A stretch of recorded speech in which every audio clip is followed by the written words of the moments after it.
What's up, ladies and gentlemen? This is Charlie Tuna live and direct on the fucking Jam Cruise. We are saying Jam Cruise 22, right? This is Charlie Tuna TV, and we are in Turks and Caicos. Charlie Tuna TV!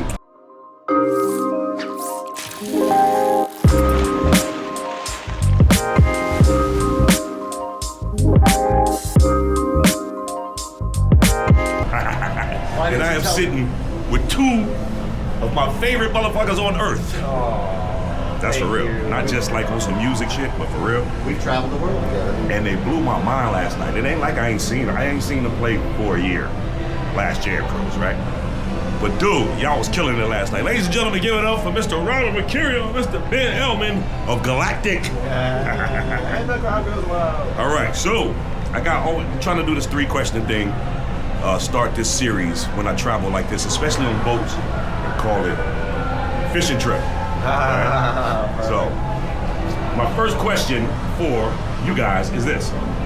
Tell me about, and you've done it before, but tell me about the origins of your group name. Is it a story that's kind of like accidental, like how Jurassic 5 got our name? My shit was an accident. All right, I'll tell y'all that later. I think it, yeah, I hear you. He was there for the creative. Yeah, so break it down. Now what? Because it is, I think a lot of band names happen by accident. I mean, you can say like Lettuce. I think they said it was like because let us sit in, and that became their name or whatever. So in Galactic, and it was like a joke name at first. Originally, the name of the band was Galactic Prophylactic. Wait. Say that loud. Say it again. Originally, the name of the band was Galactic Prophylactic, and that was, I think Jeff came up with it, and we were in high school. The origin of it is... Well, we based it off of our friends.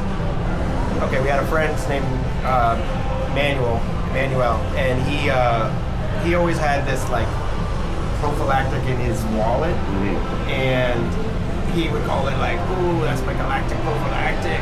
But I think he got it originally from this SNL skit with Eddie Murphy.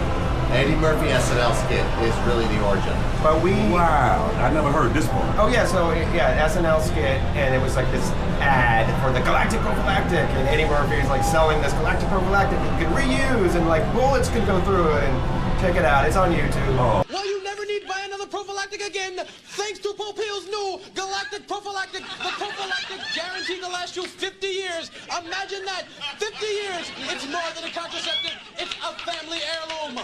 Brother, thank you. Yeah, right there, click here. And so like, when we were in high school, I think Jeff and then Manuel, whatever, and then Jeff we were like Galactic Prophylactic kind of in high school, then we moved to New Orleans to go to college, and we kind of just kept the name.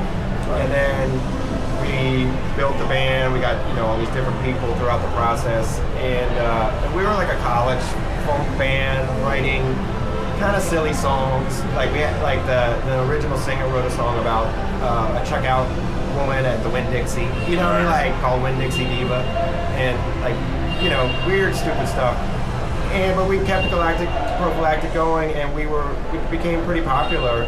And then we kind of got out of college, and the music got more mature, and it just didn't fit. And we were like, fuck, what are we gonna call the band now? Oh man. And so then we were like, let's just drop the Prophylactic and just call ourselves Galactic. Sweet. So that's what we ended up. Were you guys afraid, like, that people who knew you guys as Galactic Prophylactic? Yeah. We were like, how do we keep that fan base? But like, yeah, if you switch your name totally, like, they're gonna be like, who's this new band? So we're like, oh, maybe this is a way we can keep that fan base, and That's crazy.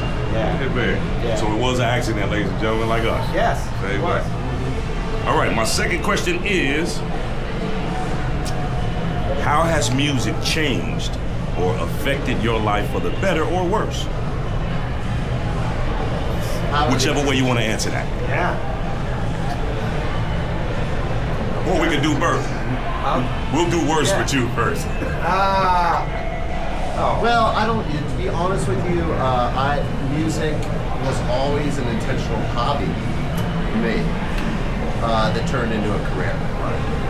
So that I'm just blessed, It started out as just jamming with my friends, learning, listening to records, trying to learn stuff off the records, to being in a band, to working. Here we are. So I mean, you know, you grow as a musician, so how has changed? You know, I'm shocked and grateful that I'm here talking to you Sweet. right now. Appreciate it. Yeah, I agree. I mean, I'm totally on that, everything. It wasn't what I thought, you know, at the beginning when I began, you know, playing music, but I think what music means to me outside of being a musician, it was just like, I remember when I got my first record, which I think was like the soundtrack to Grease. And then I think I got Saturday Night Fever.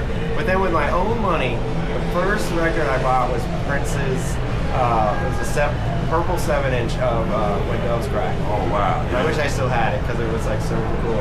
But man, like, that was even before I was playing music. So like music, it's just that thing that like you connected with on your own. It wasn't with your parents in a way. Sometimes you're like listening to it on your own in your room.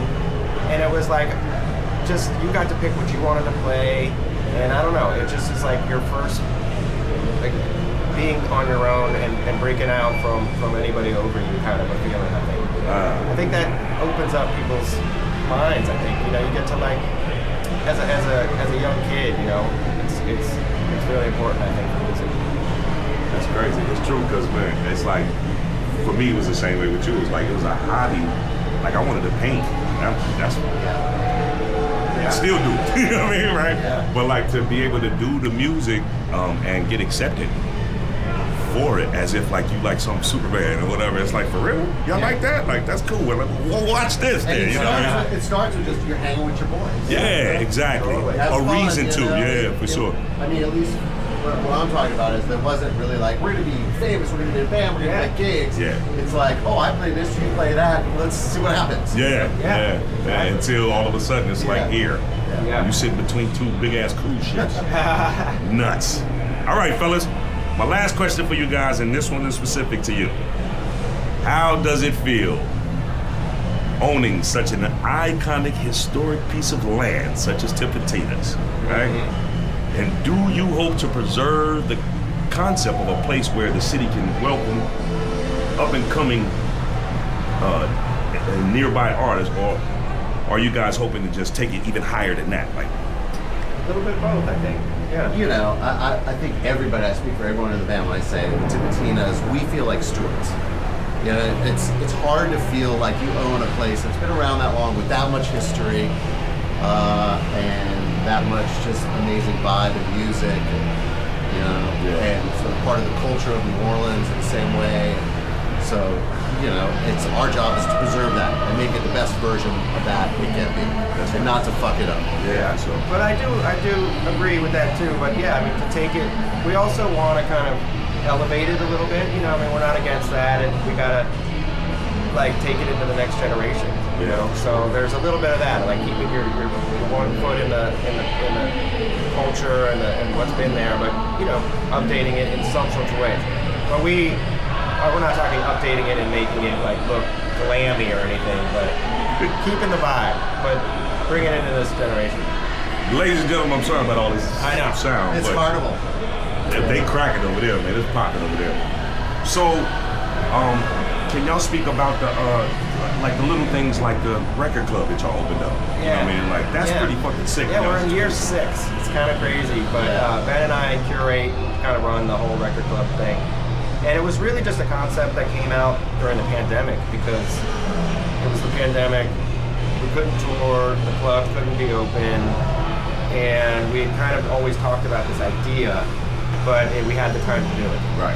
And it was like, okay, let's launch it.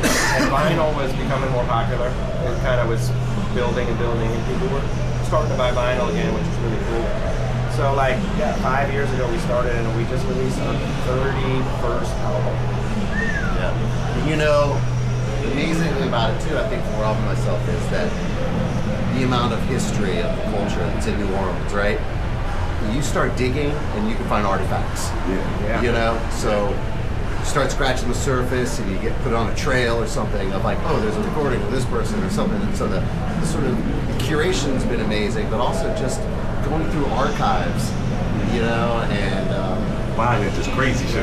yeah, you know, I mean, even the stuff that we can't release, just being in an archive and looking through you know, stuff they have there has been just so rewarding. And then we've struck gold, you know. There's like some times when we're just like, I can't believe this is just sitting right here. Yeah. The world needs to hear this. Right, you know? right. Yeah.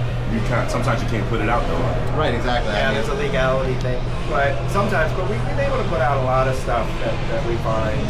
And we're not just like straight reissue stuff. We really are trying to like put out stuff that's unheard before or unreleased, or maybe it never came out on vinyl and it only came out with like 300 copies of a CD in the 80s or something. Our current release is a 1974 record from Wild Magnolias, but we found outtakes that were sitting in a closet since 1974, 73. Studio Outtakes, yeah. So like this is the first time that these things have been ever heard, you know, and like those recordings were just like this couple of like two classic records that everyone knows front to back. Yeah. Because there's only two of them. Right.